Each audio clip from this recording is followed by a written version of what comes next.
మోందా తుఫానుపై రాష్ట్ర వ్యాప్తంగా అప్రమత్తం. ప్రతి ప్రాణం విలువైనదే. ముందస్తు చర్యలతో విపత్తును ఎదుర్కొంటాం. జిల్లా ఇన్ఛార్జ్ మంత్రి పి నారాయణ. రాష్ట్రంపై మోందా తుఫాను గట్టి ప్రభావం చూపే అవకాశం ఉందని భారత వాతావరణ శాఖ హెచ్చరించిన నేపథ్యంలో ముఖ్యమంత్రి నారా చంద్రబాబు నాయుడు ఆదేశాల మేరకు ప్రభుత్వ యంత్రాంగం పూర్తిస్థాయి అప్రమత్తతో ముందస్తు చర్యలు చేపట్టిందని జిల్లా ఇన్ఛార్జ్ మంత్రి పి నారాయణ తెలిపారు.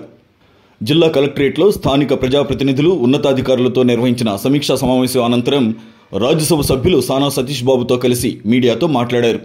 ఒక్క ప్రాణం కూడా తుఫాను కారణంగా నష్టపోకూడదనే లక్ష్యంతో విపత్తు నిర్వహణ చర్యలు సమగ్రంగా చేపట్టామని చెప్పారు. తుఫాను ప్రభావిత ప్రాంతాల్లో ఎన్డీఆర్ఎఫ్, ఎస్డీఆర్ఎఫ్ బృందాలు సిద్ధంగా ఉన్నాయని అన్నారు. విద్యుత్ సిబ్బందిని ఇతర జిల్లాల నుంచి రప్పించి అత్యవసర మరమ్మతుల కోసం నియమించామని తెలిపారు. పునరావాస కేంద్రాలు ఏర్పాటు చేసి తాగునీరు, ఆహారం, మందులు మరియు ఇతర నిత్యావసర వస్తువులను సమీకరించామని తెలిపారు.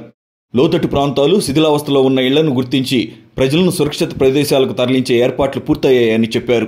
ప్రజలు తుఫాను తీవ్రతను తేలికగా తీసుకోకుండా అప్రమత్తంగా ఉండాలని మంత్రి నారాయణ సూచించారు. అధికారులందరూ ఫీల్డ్లో ఉండి సమయానుకూల చర్యలు తీసుకోవాలని ఆయన ఆదేశించారు.